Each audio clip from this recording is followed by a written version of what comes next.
Petit pays, je t'aime beaucoup. Si simple, mais si vrai. Comment ne pas se laisser envoûter par ces paysages sauvages, par la douceur de la vie insulaire et par ces villes aussi colorées que sa population.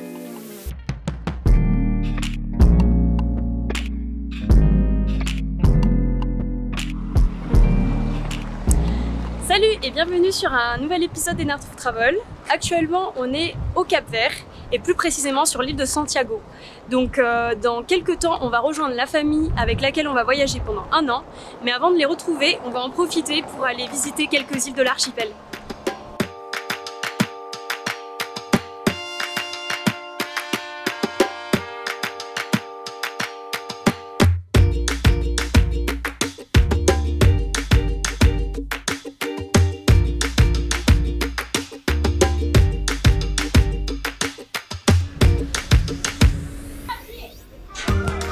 Là, on est dans le marché de Sucupira.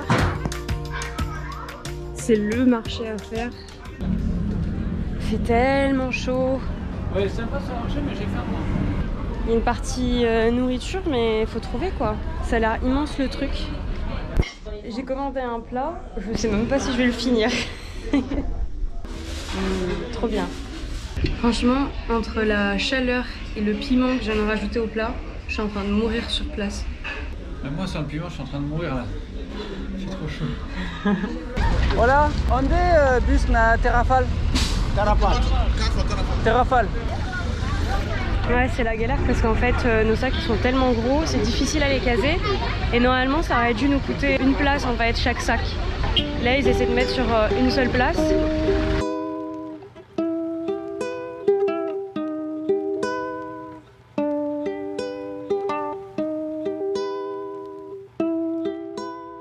Situé à quelques centaines de kilomètres des côtes sénégalaises, le Cap-Vert fait partie des pays du Sahel.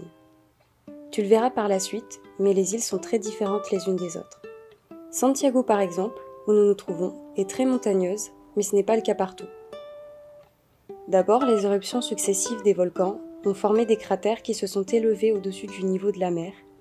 Le vent, la pluie et l'érosion ont ensuite fait leur travail, et les plus anciennes îles comme Sal ou Boa Vista sont devenues pratiquement plates.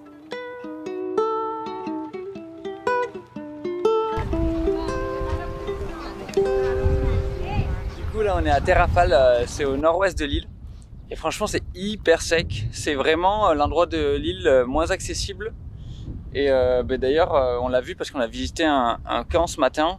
Du coup, c'était un camp de concentration qui date de l'époque de Salazar, le dictateur portugais.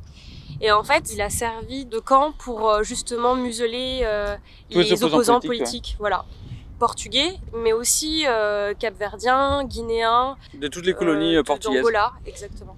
Parce que c'est l'endroit le plus aride et le plus inaccessible que le Portugal possédait à l'époque.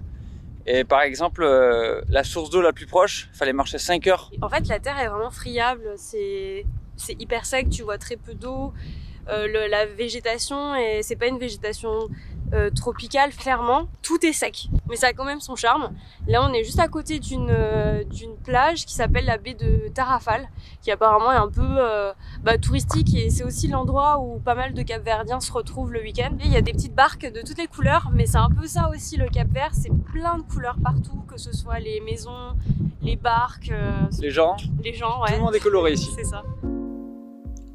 Inhabité jusqu'à l'arrivée des Portugais, de nombreux peuples ont foulé son sol depuis la période de l'esclavage.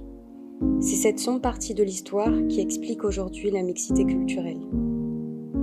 En me renseignant sur ce pays, j'ai eu l'impression de reconnaître certains aspects de mon île natale.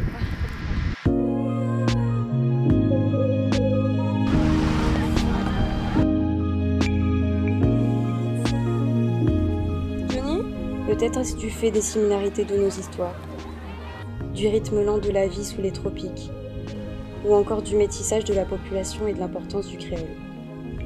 Mais il y a aussi plein de différences. Par exemple, il n'y a pas autant de communautés qu'à La Réunion.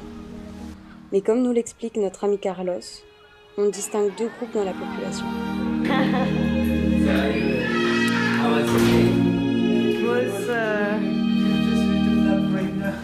Nice. It's like normally on the language. Okay. They have different way of speaking. For example, you But say it's still a Creole. it's Creole. Okay. We have two variants: Creole Badiou and Creole Sampajulu. Sampajulu normally stay at Barlavent, and we stay at Sotavent. Okay. Normally, Sampajulu is like they are like mixed, something not that black like me. Okay. And their hair is almost like yours, something like Badiou. Okay. Okay. We are very good with them, and they are very good like them. But it's that different. It's that things. Sometimes you joke. You Badiou, you are like this, and you Sampajulu, you are like this. Okay. And you are more cowards and so they are. But it's friendly. Okay. Ah, that's nice. Interesting. Yeah.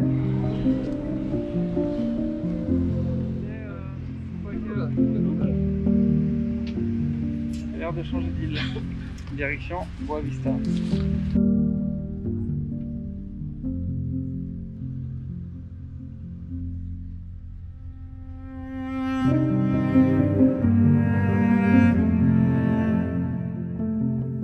Il faut 6 heures pour naviguer de Santiago à Boa Vista en ferry. Le temps pour nous de prendre conscience de l'immensité de l'océan qui sépare ces deux îles.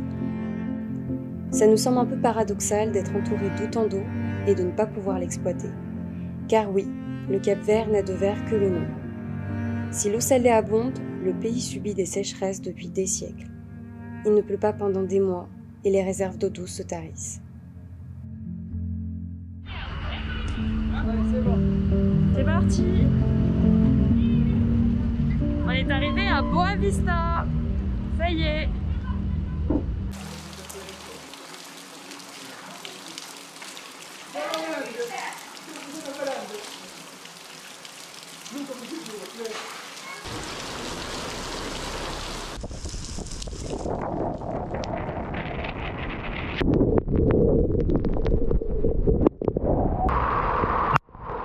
Alors c'est hyper impressionnant parce que en fait il y a vraiment des ruisseaux dans la rue et comme il pleut jamais, je suis pas sûr qu'il y ait des égouts pour l'évacuation de l'eau de pluie et surtout les maisons elles sont pas forcément très étanches, j'ai l'impression. On voit tout le monde dans sa maison en train d'essayer de nettoyer et d'enlever l'eau. Bon, par contre avec les lunettes moi j'y vois pas grand chose, hein, je vous avoue.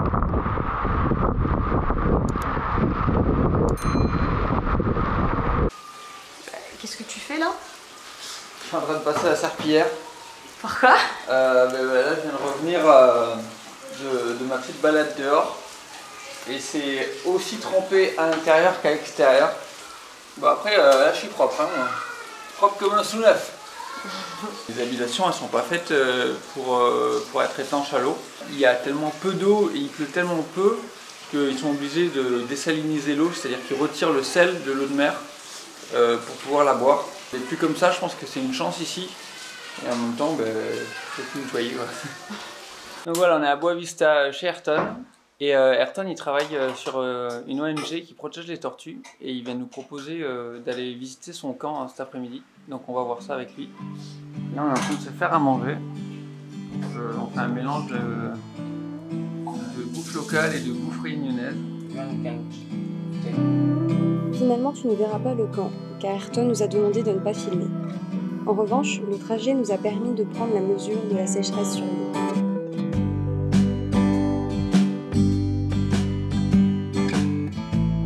L'eau manque tellement ici que dès que l'on croisait une flaque suffisamment grosse, Ayrton s'arrêtait et envoyait les coordonnées GPS de la flaque pour que quelqu'un puisse venir récupérer l'eau de pluie. Oh, of course, we have this situation of water. It's not easy here for them. The farmers, they have like 2 years without water there. It was really hard to get water. And sometimes when you use a machine like to get the water, it's not good for the environment. That's why I'm taking all this the water. We can do it, but if you leave too much, it's not good. Ils vont récupérer de l'eau? Ouais, ils vont en faire l'eau. C'est pourquoi? C'est pour le camp? Ouais. En fait, là, on a récupéré de l'eau dans une station de désalinisation. Donc, en fait, ils prennent l'eau de mer et ils enlèvent le sel et ça permet de faire de l'eau potable.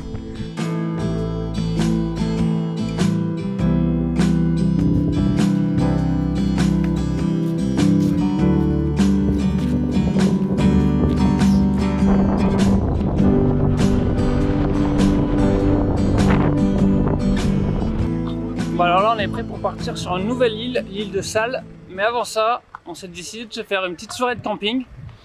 Dans un endroit particulier parce qu'on va se retrouver dans un désert. Voilà. Avec des dunes de sable.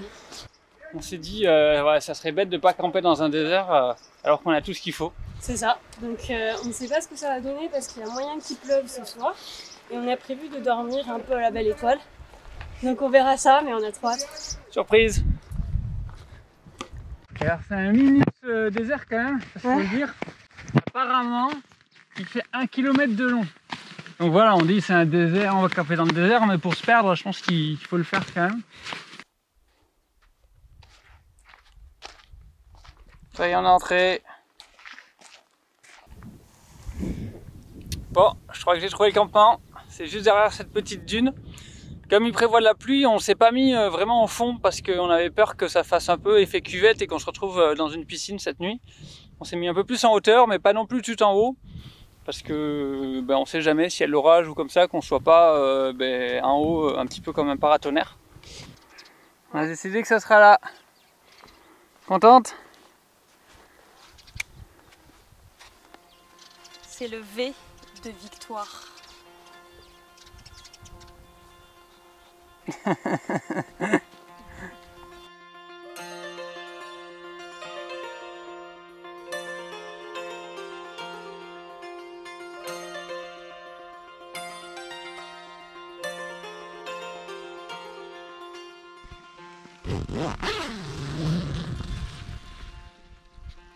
Bon, on vient de se réveiller là, il est 7 h.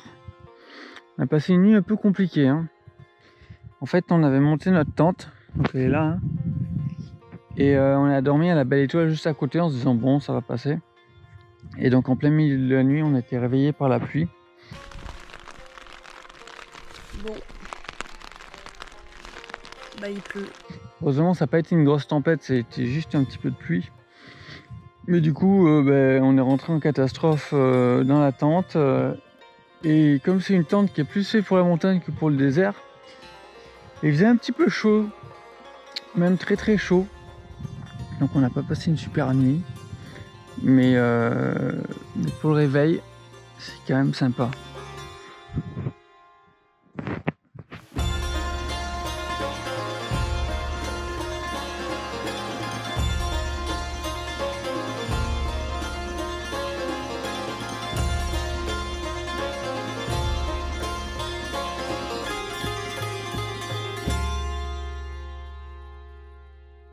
Allez, on a replié nos affaires. C'est l'heure de repartir vers la ville. C'est quoi les enseignements du désert selon toi? Maintenant que tu as une expérience assez forte. Je dirais que c'est de ne pas avoir une tente de montagne pour dormir dans un désert. Voilà. C'est la grande leçon de cette soirée. Ça c'est un bon enseignement ça. Bon, c'est l'heure de quitter Boa Vista. Là on est en train de prendre le bateau pour Sal. Et à Sal, on va retrouver ce pour quoi on est venu ici. C'est-à-dire le bateau avec lequel on va voyager pendant 1 an. Donc on va enfin rencontrer la famille avec qui on est en contact depuis 2 mois maintenant. Ça fait trop plaisir parce que on en parle, on organise tout ça, mais on sait pas ce qu'on va vivre. Donc on a hâte de se lancer là-dedans. Et une nouvelle aventure se concrétise. C'est ça. Donc si tu as aimé la vidéo, n'hésite pas à nous laisser un petit j'aime, à nous mettre des commentaires. Et n'oublie pas de t'abonner aussi. Très important. Et on se retrouve.